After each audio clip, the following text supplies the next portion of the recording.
Pozdravljeni v delovnem studiu Gospodarstvo. Danes je naš gost profesor Mrak iz Ekonomske fakultete. Profesor Mrak, pozdravljeni. Dober dan. Ta teden je Državni statistični urad objavil nov podatek oziroma novo napoved o višini javnega dolga v Sloveniji do konca letošnjega leta. Njihova napoved je, da se bo dolg povzpel preko 30 milijard evrov na 82% bruto domačega proizvoda. Vas je ta visoka napoved kaj presenetila? Ja, po svoje me je presenetila in tudi zaradi tega sem šel potem gledati malo te številke majčkeno bolj natančno. Presenetila me je zaradi tega, ker v bistvu kaže, naj bi se v letošnjem letu javni dolg povečal za 5 milijard. In po drugi strani pa vemo, da naj bi bil javnofinančni deficit približno milijardo 600, milijardo 700. Jasno se potem postalo vprašanje, kaj je zdaj s temi 3,5 milijardami in očitno je, to se je tudi že pomladi pokazalo, da je že minister Čufar je šel v neko zadolževanje z namenom, da se zagotovi likvidnost tudi v naslednje leto. In kot je možno iz tega razbrati, je zdaj te približno 3,5 milijarde evrov je sicer formalno dolg, ker smo se zadolžili, ampak je v bistvu to že neko financiranje za naslednje leto. Na zalogo nekako. Nekako na zalogo. Jasno je, da bo Slovenija tudi drugo leto imela deficit in bo ta neki del teh sredstev sigurno potrebovala. Očitno je prevladala neka ocena, da je situacija zdaj na trgih takšna, da je verjetno to pametno narediti. Če bodo te številke dejansko realizirane do konca leta, potem je pričakovati, da bo tudi do konca leta še prišlo do kakšne izdaje. Pravim, očitno kle zakladnica, Ministrstvo za finance ocenjuje, da je treba te možnosti, ki jih ima zakonsko na razpolago, izkoristiti, ker je neko pričakovanje, to pa tudi slišiš tako v teh krogih, če bo recimo enkrat začele Združene države Amerike z ukinjanjem tega kvantitativnega sproščanja, potem je realno pričakovati povečanje obrestnih mer in če bo prišlo do tega, je zopet realno pričakovati, da bodo tisti, ki so, bi rekel, z nižjo boniteto relativno bolj prizadeti kot tiste core države. Tako da to je, bi rekel, to je že bolj v kontekstu upravljanja z javnim dolgom kot kaj drugega. Omenili ste izdajo do konca leta, bi bilo to v evrih ali v dolarjih?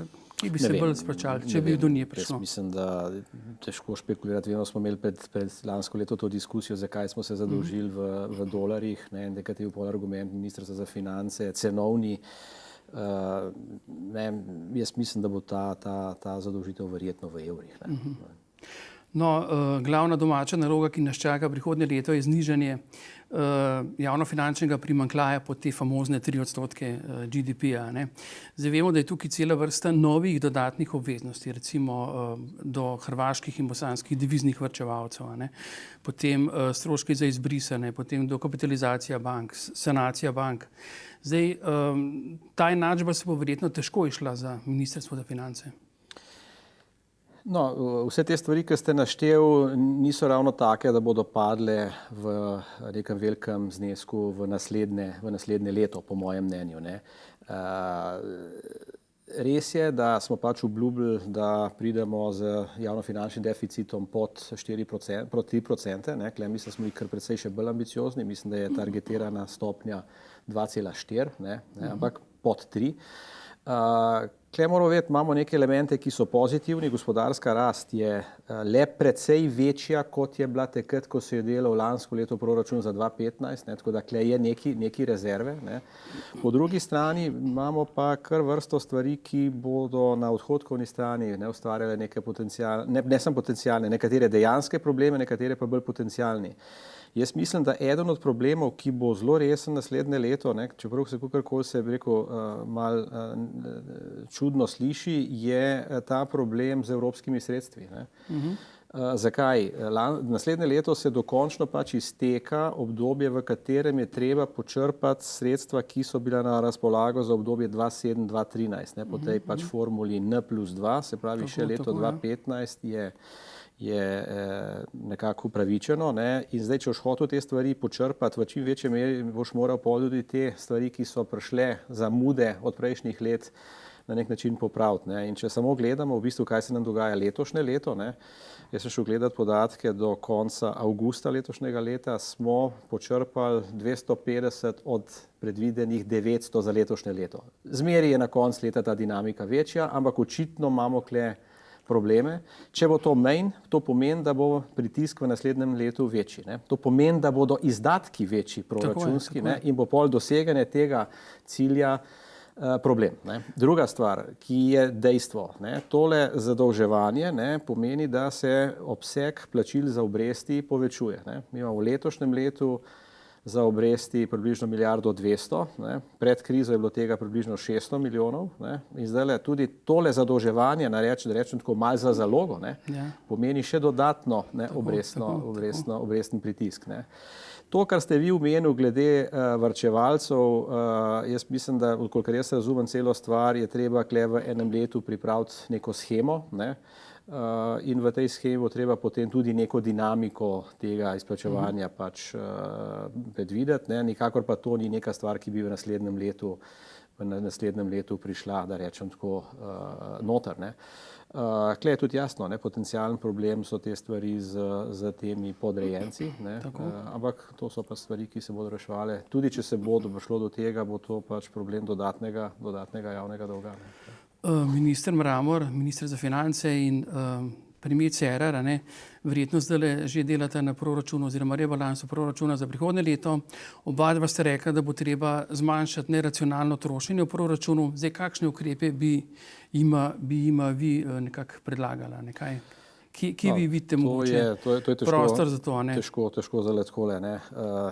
Jaz mislim, da je absolutno prav, po mojem mnenju, ne, da bi se držali tega, kar smo z tem dogovorom z Evropsko komisijo in potem z Evropsko unijo kot celoto se obvezali, se pravi, da pridemo po teh 3%. Končno kot rečeno, ne, javnofinančna oziroma gospodarska situacija, rast je boljša, kot je bila planirana takrat, ko smo te obveznosti sprejeli. Ne. Tako da nekega argumenta, da to zaradi poslabšanih stvari preprosto ni. Ne. Tako da prihodki bodo višji, kot je bilo originalno predvideno. Ne. Jasno, imeli smo problem s tem, da nismo sprejeli zakona o nepremičninah, ampak vendarle. Tako da jaz mislim, da je to realno.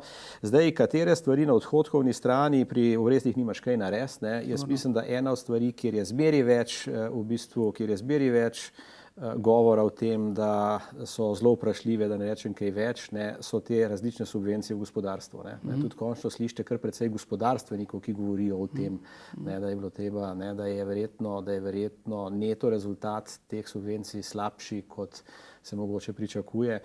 Tako da to je sigurno eno področje, kjer se da nekaj narediti. Ne.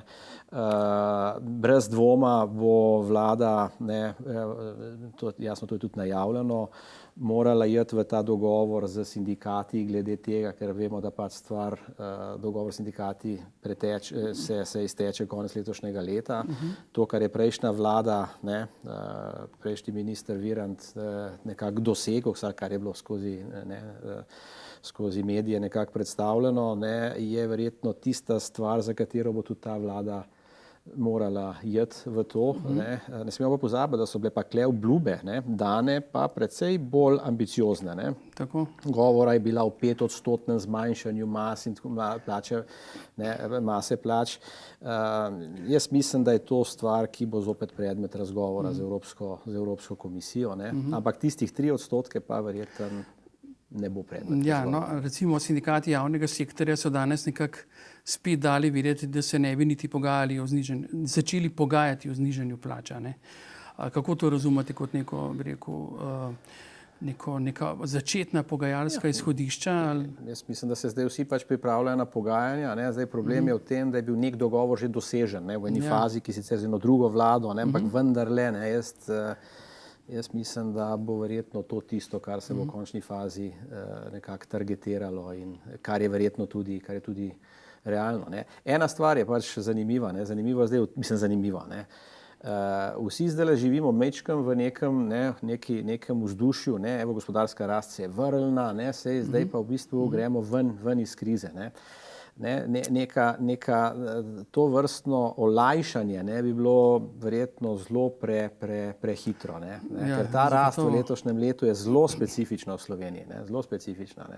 Vemo, imamo na eni strani tole pospešeno črpanje teh EU sredstev, zlasti na lokalnem nivoju, ki ga naslednje leto ne bo, ki ni vzdržno.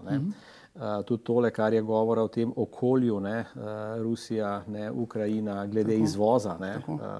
Zadnjič v teh dneh je bila tudi neka ne analiza, ampak prebral sem v enem časopisu, kjer je bilo rečeno, da padec gospodarske rasti v Rusiji za 1% v Ukrajini se zelo jasno odrazi pri nas in to točno na izvoznike.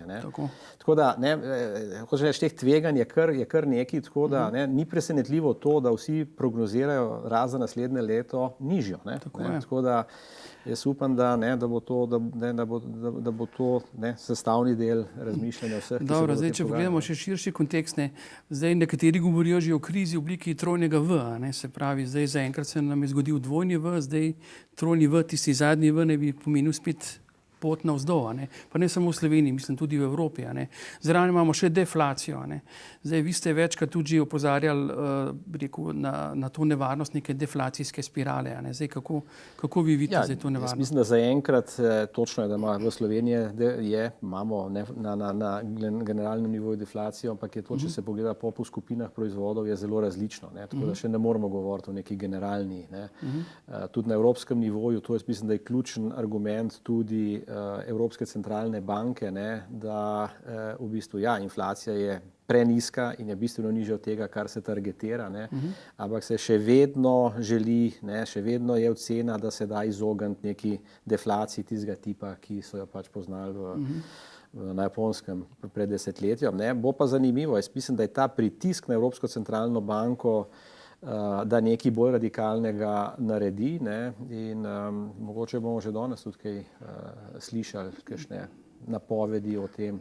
Mislim, govorim danes o svetu. Ravno zdaj, ko se pogovarjava, je predsednik Evropske centralne banke, gospod Mario Draghi, predstavlja zdaj te ukrepe in večina, bi rekel, poznavalcev pričakuje, da bo tudi Evropska centralna banka nekako bolj začela se obnašati tako, kot se obnašajo neke druge centralne banke po svetu, recimo Federal Reserve, ameriška in druge, in bo začela kupovati tudi, bi rekel, državne vrednostne papirje oziroma celo podjetniške obveznice. Skratka, da bomo soočeni z neko evropsko verzijo tega quantitative easinga, tega popuščanja, bolj popustljive denarne politike. To je pač zdaj diskusija, ki je pač v tem kontekstu dejansko tega zelo nizke stopnje inflacije in če bi ta stvar trajala del časa ali pa če bi stvar res prešla v deflacijo, je potem to eden od praktično zelo redkih inštrumentov, ki so še na razpolago. Govorim za monetarno politiko. Jasno. Dejstvo je, da gledano na globalnem nivoju, da je monetarna politika kako bi človek rekel, na meji. Nima več preprosto stopinj prostosti, klasičnih instrumentov z obrestno mero ne more uporabljati. S tem kvantitativnim sproščanjem jasno ustvarja druge potencialne probleme, tako da se jasno ta pritisk na druge politike, zlasti na fiskalno, kjer je pa tudi, poznamo kakšna situacija v Evropi,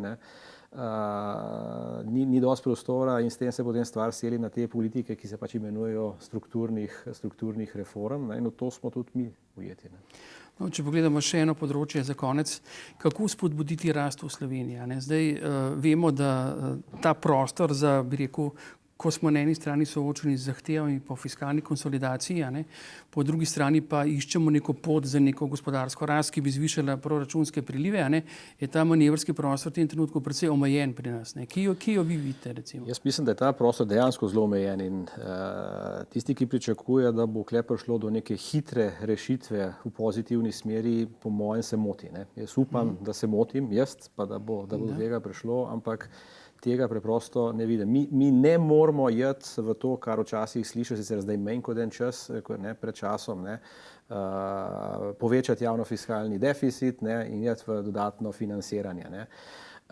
Mi tega prostora preprosto nimamo, ne, in da ne bi bilo nesporazuma. Ne bi ga imeli tudi v primeru, če bi imeli lastno valuto, ne, ker bi preprosto bil ta odnos tečajni in tak naprej, da bi v bistvu trgi zelo hitro to percipirali na tak način. Se pravi, da kle nekega hitrega prostora ni.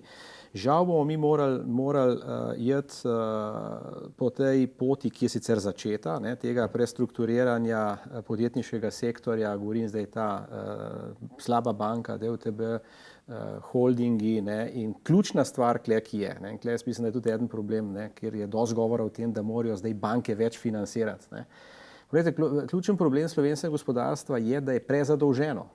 In zdaj mi v bistvu silimo banke, da bodo v tistih firmah, ki so prezadolžene, reševale problem z dodatnimi krediti. Ne. To je, če drugega ne, saj vprašljivo. Ne. In zdaj jasno, ker to ne bo šlo, ker če bo v to šlo, ne, bo saj samo vprašanje časa, kdaj smo ponovno soočili z problemom slabih kreditov. Ne. Druga varianta je, da povečamo, skušamo doseči večji priliv lastniškega kapitala. To pa tudi ne bo od danes na jutri. Zato je tisto, kar jaz pravim, da bo v bistvu ta reševanje v Sloveniji bo relativno počasno. Ne. Izvozni sektor pač funkcionira relativno solidno, ne, je pa pod problemi, ki smo jih omenjali, ne, tega okolja, ne, očitno zlasti ta vzhodna Evropa, govorim jasno, Rusija, Ukrajina, ne bo problem zelo na hitro zginil, ne, in tudi v zahodnji Evropi se gospodarska rast pač ohlaja. Tako da jaz mislim računati na neko hitro obnavljanje gospodarske rasti, jaz ne vidim te možnosti. Profesor Mrak, hvala lepa za obisk v našem studiu, vam pa hvala za pozornost. Hvala vam.